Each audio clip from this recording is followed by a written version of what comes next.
Everyone, আসসালামু আলাইকুম। আশা করছি আপনারা সবাই অনেক ভালো আছেন। আমরা সবাই আলহামদুলিল্লাহ ভালো আছি। আরও একটি ব্লগ ভিডিও দেখার জন্য আপনাদের সবাইকে ওয়েলকাম জানাচ্ছি। তো এখন হচ্ছে সকাল 9টার মতো বাজে। আমরা উঠেছি 8টার দিকে। ওখান উঠে নাস্তা করে রেডি হয়ে এখন আমরা সাতকানিয়া যাব তারিনাপুর বাসায়, যেহেতু আজকে ওখানে আকিকার প্রোগ্রাম। আপুর ছেলের আকিকা দিচ্ছে। তো আমাদের ফ্যামিলি মেম্বার সবাই যাচ্ছে, আমাদের বাসার সবাই, এদিকে আমি, সবাই মিলে একসাথে বের হচ্ছি আমরা। তো বাসা থেকে অলরেডি কল দিচ্ছে বের হওয়ার জন্য, মেরিন কল দিচ্ছে। তো সাতকানিয়া পৌঁছাতে হয়তো আমরা 12টার মধ্যে পৌঁছে যেতে পারবো, হয়তো বা একটু কম বেশি সময় লাগতে পারে। এই তো ওখানে অনেক দিন পরে আমি সাতকানিয়া যাচ্ছি। মাঝখানে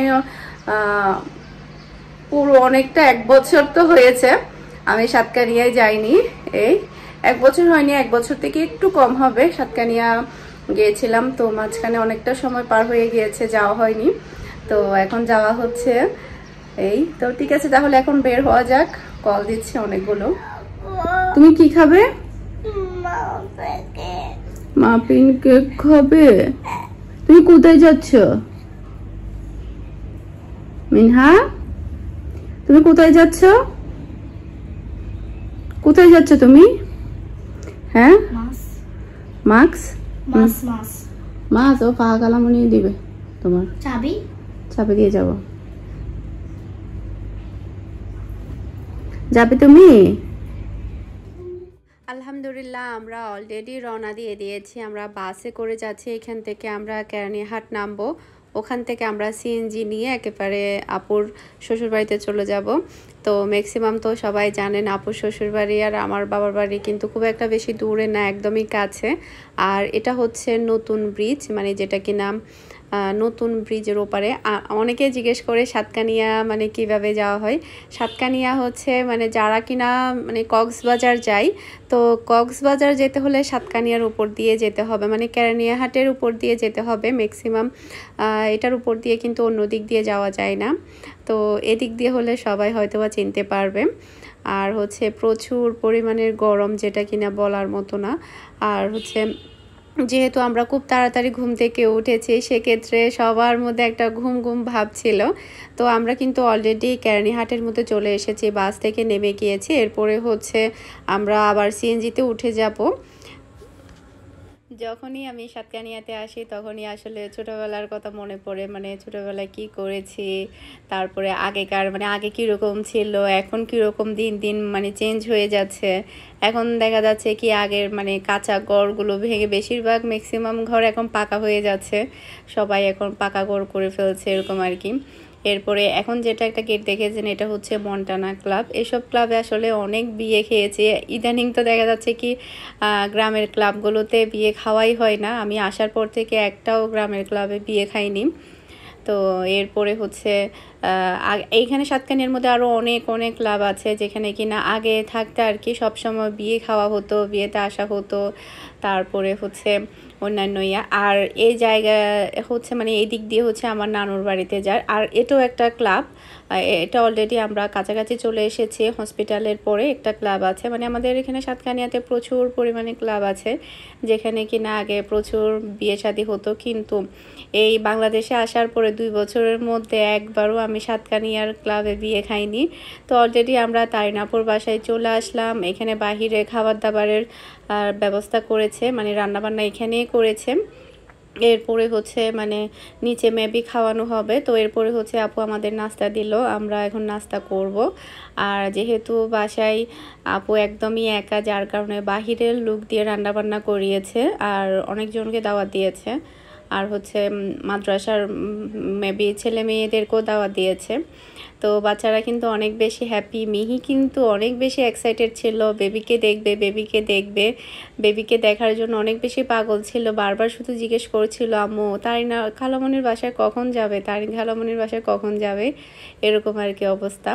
তো তারিন আপু কিন্তু অলরেডি মানে ব্লগ দেওয়া স্টার্ট করবে কয়েকদিনের মধ্যে, যেহেতু আপু অনেকটা এখন সুস্থ, বেবিও এখন ছোটো, তো ট্রাই করবে এখন ব্লগ দেওয়ার জন্য।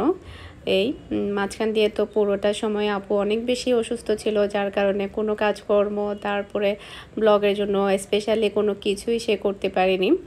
আর আয়াস কিন্তু অনেক বেশি দুষ্ট হয়েছে, সারাক্ষণ শুধু কান্নাকাটি করে। বাচ্চারা যখন একটু হয়, ও এখন হামাগুড়ি দিতে পারে, তখন দেখা যায় কি বাচ্চারা একটু বেশি হয়ে যায়, যার কারণে সবসময় কান্নাকাটি করে। তো এখানে হচ্ছে চিকেন ভুনা করেছে, ডিম ভুনা করেছে, এরপরে হচ্ছে বিরিয়ানি রান্না করেছে ছাগলের মাংস দিয়ে।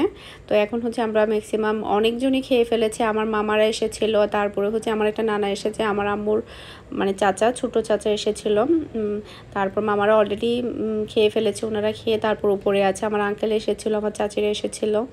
তো এখন হচ্ছে আমরা খাচ্ছি, আর খাবারগুলো অনেক বেশি মজা হয়েছে। বিরিয়ানিটা, তারপরে চিকেন, ডিমের কোরমা, সবগুলোই অনেক বেশি মজা হয়েছে। মানে যিনি রান্না করেছে উনি অনেক ভালো রান্না করতে পারে, আমার কাছে অনেক বেশি ভালো লেগেছে প্রত্যেকটা আইটেমই। তো এখন হচ্ছে আমরা দুপুরের খাবারটা খেয়ে নিব। আর আজকে তো আমরা থাকবো, আগামীকালকে দাদির সাথে দেখা করে তারপরে আমরা চলে যাব, যেহেতু দাদি এখানে আছে, দাদির সাথে দেখা করে যাব আমরা সবাই। তো এটা প্ল্যান করেছি। আর আজকে যাব চিন্তা করেছিলাম, তবে মানে জার্নি করে আসাতে একটু বেশি খারাপ লাগছিল শরীরটা, যার কারণে যাওয়া হয়নি। তাই চিন্তা করেছি আগামীকালকে বিকেলবেলা একেবারে দাদির সাথে দেখা করে ওদিক দিয়ে আমরা চলে যাব। তো এটা হচ্ছে রাতের দিক দিয়ে, আমি সন্ধ্যা থেকে 9:30 অবধি আমি ঘুমিয়েছি। ঘুম থেকে ওঠার পরে মেরিন বলছিল আপুর বেবি কি কি গিফট পেয়েছে ওগুলো দেখবে। তো এই রিংটা হচ্ছে আমার আম্মু দিয়েছে আপুর বেবিকে। তো তারপরে হচ্ছে আরও অনেক কিছুই পেয়েছে। এখানে আরও একটা রিং পেয়েছে, এটা কে দিয়েছে আমি জানি না, মেবি দুলাভাইয়ের রিলেটিভ হবে। তো একটা রিং হচ্ছে আমাদের বাসা থেকে পেয়েছে, দুইটা পেয়েছে আজকের মানে প্রোগ্রামে আর কি। তারপরে হচ্ছে প্রচুর পরিমাণের কাপড় চোপড় এসেছে। আর কালো ব্যাগ ভরা যেটা, ওটা হচ্ছে আমার মামারা এনেছে, 3 মামা, আমার 3টা মামা এসেছিল। তো মামাদেরগুলো শেয়ার করব, সবগুলো শেয়ার করব। তো একটা একটা করে ওপেন করছি, কার কোনটা মনে নেই আসলে। দেখা যায় কি দাওয়াতের সময় মানে গিফট আসে আর এক জায়গায় রেখে দেয়, এরকমটাই হয়। তো এখানে হচ্ছে প্রায় 3-4টা ড্রেস, এগুলো কার জানি না। তো প্রত্যেকটা ড্রেস আমি বের করে নিচ্ছি মানে কীরকম। আবার অনেকগুলো ড্রেস এরকম ছিল, অনেক বড় ছিল, যখন 1 বছর হবে তখন ও পরতে পারবে। তো এগুলো কিন্তু অনেক সুন্দর ছিল। এগুলো বাচ্চাদের পরালে দেখা যায় কি একটু বেশি কমফোর্ট ফিল হয়, বাচ্চারা পরে আরাম পাওয়া যায়। আর সামনে যেহেতু শীতকাল, সবার আসলে শীতকালের কথাটা মাথায় ছিল, মানে শীতকালের কথাটা মাথায় রেখে তারপরে ড্রেসগুলো কিনেছে। আর হ্যাঁ, এগুলো আমি কিনেছি, এটা আমার প্যাকেটটাই ওপেন করলাম। এই জুতাগুলো কিনেছি। তারপরে এখানে হচ্ছে আমি ফতুয়া কিনেছি, তারপরে হচ্ছে গেঞ্জি কিনেছি, তারপরে হচ্ছে কম্বল ছিল একটা, রেড কালারের কম্বল, আপনারা হয়তো বা ভিডিওতে দেখেছেন। রেড কালারের একটা কম্বল ছিল, এটার আবার হাত ছিল না, এটা আবার হাত ছাড়া ছিল।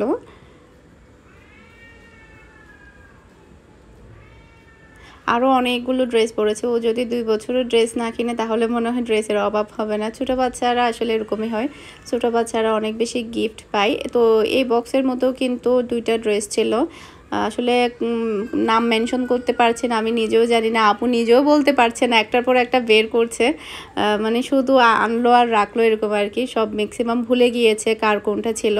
তো এখানেও একটা ড্রেস, এটাও কিন্তু জিন্সের প্যান্টের সাথে ছিল। এটা ও যখন বড় হবে তখন পরতে পারবে, একটু বড় হতে হবে। তারপরে এখানেও আছে একটা একটা করে সব। আসলে বাচ্চাদের জিনিসপত্র দেখতেও কিন্তু ভালো লাগে। তো এখানেও আবার ড্রেস দেখা যাচ্ছে ওর জন্য। আর এখানে হচ্ছে এগুলো হচ্ছে আপুর ননদ দিয়েছে, আমার মনে পড়েছে, এগুলো হচ্ছে আপুর ননদ দিয়েছে ড্রেস। তারপরে হচ্ছে পাউডার আর লোশন আপুর ননদে দিয়েছে। এখানে আবার আরেকটা রেড কালারের সোয়েটার দেখা যাচ্ছে। এরপরে এখানে আরও আছে, আমি বের করি একটা একটা করে। এখানেও আবার গেঞ্জি দেখা যাচ্ছে, ড্রেস দেখা যাচ্ছে। তারপরে এখানেও আছে। মেয়ে বেবিদের আসলে ড্রেসগুলো দেখতে অনেক বেশি কিউট কিউট হয়। আমার কাছে মেয়েদের কাপড় চোপড় দেখতে অনেক বেশি ভালো লাগে ছেলেদের কাপড় চোপড়ের চাইতে। ছেলেদেরগুলো কেমন যেন আমার কাছে মনে হয় সাদা সিধা, তবে মেয়েদেরগুলো মাশাল্লাহ মানে সব কিছুই অনেক কিউট কিউট থাকে। তারপরে এখানেও ড্রেস দেখা যাচ্ছে, প্রত্যেকটা প্যাকেটের ড্রেস বাচ্চাদের জন্য। আরও দেখা যাবে কি 1 বছর বয়সেও পরতে পারবে। তারপরে এই কম্বলটা হচ্ছে আমি নিয়েছিলাম যে সেই কম্বলটা। তো এটা হচ্ছে আমার মামারা যেটা এনেছে সেটা ওপেন করছি এখন। তো ওখানের মধ্যে কি কি আছে দেখি। তো এরপরে এটা হচ্ছে আরেকটা সেট, এটা হচ্ছে দুলাভাইয়ের কাজিন দিয়েছে, মানে ভাই দিয়েছিল। এখানে আরও আছে। তারপরে এখানে আরও প্যাকেট আছে, অনেকগুলো প্যাকেট, আসলে অনেকজনকে দেওয়াতে অনেক গিফট পড়েছে। এরপরে এখানে টিস্যুও পড়েছে, তারপরে হচ্ছে এখানে গেঞ্জি পড়েছে, মানে যার যেরকম মানে চয়েস মতো দিয়েছে। প্রত্যেকটা ড্রেস আসলে অনেক ভালো ছিল। এরপরে এই কম্বলটা হচ্ছে, এটা হচ্ছে লোশনের সেট দিয়েছে আমার মামা একটা। এটা দিয়েছে মেবি আমার মেজো মামাকে বড় মামা দিয়েছে। তারপরে হচ্ছে একটা কম্বলের সেট দিয়েছে। কম্বলটা অনেক ভালো লেগেছে আমার কাছে। আমি যেটা নিয়েছি ওটার চেয়ে ভালো ছিল। আমি যে দোকান থেকে নিয়েছি ওই দোকানে এরকম কম্বল ছিল না। তো আমার কাছে এই কম্বলটা অনেক বেশি ভালো লেগেছে। এই যে কম্বলটা অনেক ভালো লেগেছে। আমি যখন নিয়েছিলাম তখন ওখানে এটা ছিল না। মিহি যখন ছোট ছিল, মিহির জন্য মিহির আব্বু এরকম কম্বলের সেট পাঠিয়েছিল। তারপরে হচ্ছে এগুলো হচ্ছে আমার 3 নাম্বার মামা দিয়েছে। এখানে ড্রেস দেখা যাচ্ছে, এই যে এই ড্রেসগুলো আমার 3 নাম্বার মামা দিয়েছে। এগুলো কিন্তু অনেক বড় হবে, যখন ও 1 বছর হবে তখন পরতে পারবে। তো বড় দেওয়াতে কিন্তু সুবিধা হয় বাচ্চাদের, একসাথে সবগুলো কাপড় ছোটো হয়ে যায় না। কিছু কিছু ড্রেস দেখা যায় কি রেখে রেখে পরা যাবে। তো এগুলো হচ্ছে সেজো মামা দিয়েছে। ম্যাক্সিমাম কিন্তু প্রচুর পরিমাণে গিফট এসেছে। আরও কিছু কিছু পরে আপু বের করেছিল, যেগুলো কিনা ড্রয়ারের মধ্যে রয়ে গিয়েছে। প্যাম্পাসও পড়েছে, আরও কিছু ড্রয়ারের মধ্যে রয়ে গিয়েছিল। পরবর্তীতে আমি আসলে এগুলো আর করিনি, যেহেতু আসলে মানে আকিকার প্রোগ্রাম, সেক্ষেত্রে দেখা যায় কি অনেকগুলো বাচ্চাদের কাপড় চোপড় পরে যায়। পরের দিক দিয়ে দেখা যাচ্ছে কি আরও অনেকগুলো শপিং ব্যাগ আপু বের করেছে, বলছে এখানেও তো অনেকগুলো ড্রেস রয়ে গিয়েছে। তো আজকের মতো বিদায় নিচ্ছি, সবাই ভালো থাকবেন। আসসালামু আলাইকুম, আল্লাহ হাফেজ।